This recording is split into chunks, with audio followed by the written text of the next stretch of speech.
मेरा नाम दीपा है। मैं क्लास 7 की स्टूडेंट हूँ और मैं फारसी कोचिंग में पढ़ती हूँ। माननीय मंचासीन अतिथिगण, आदरणीय भंते जी, सभी सम्मानित लोगों को मेरा सादर प्रणाम। आज हम यहाँ एक ऐसे महामानव की जयंती मनाने के लिए एकत्रित हुए हैं जिनका व्यक्तित्व केवल भारत तक सीमित नहीं है बल्कि पूरे विश्व में उनका नाम सम्मान के साथ लिया जाता है।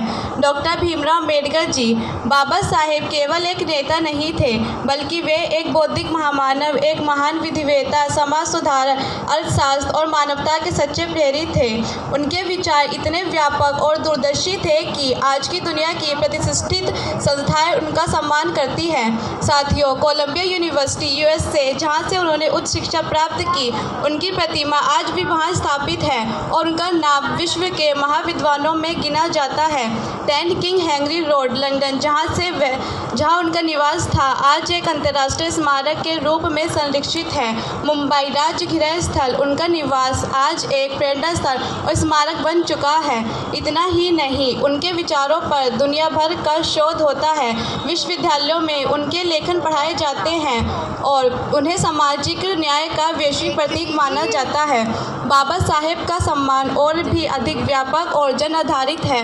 उनके नाम पर बड़ी बड़ी यूनिवर्सिटी, इंजीनियरिंग कॉलेज, एयरपोर्ट, सड़कें, शहर और स्टेडियम हैं। अनेक सरकारी योजनाएं उनके नाम पर चलती हैं और यदि भारत में सबसे ज़्यादा प्रतिमा किसी महापुरुष की है तो वह बाबा साहेब की ही है। और यह प्रतिमाएं सरकार से ज़्यादा जनता ने अपने प्रेम और कृतज्ञता से स्थापित की है।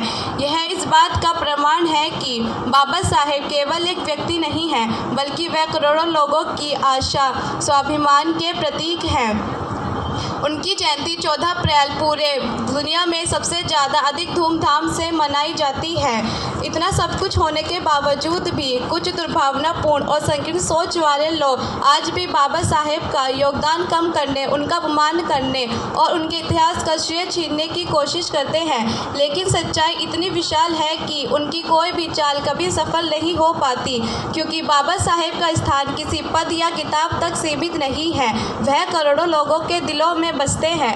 हमारी जिम्मेदारी यह है कि क्या आज हम उनकी जयंती मनाने तक सीमित रह जाए या उनके विचारों को अपने जीवन में उतारें। बाबा साहेब ने कहा था, शिक्षित बनो, संगठित रहो, संघर्ष करो। और यदि हम उनका सच में सम्मान करते हैं तो उनके विचारों को अपने जीवन में उतारना होगा, शिक्षा को अपनाना होगा, वैज्ञानिक सोच विकसित करनी होगी और समाज में न्याय और समानता के लिए कार्य करना होगा। बाबा साहेब का सम्मान हमारे दिलों में इतना गहरा और इतना विशाल है कि यदि हम उनके विचारों को अपने जीवन में उतारें तो भारत को सबसे शिक्षित और सबसे विकसित बनने से कोई नहीं रोक सकता। और भारत का जब सबसे कमज़ोर व्यक्ति सबसे मजबूत बनेगा तभी सच्चे अर्थों में भारत मजबूत होगा। इसी विश्वास और संकल्प के साथ हम बाबा साहेब को सत सत नमन करते हैं। जय भीम, जय भारत। धन्यवाद।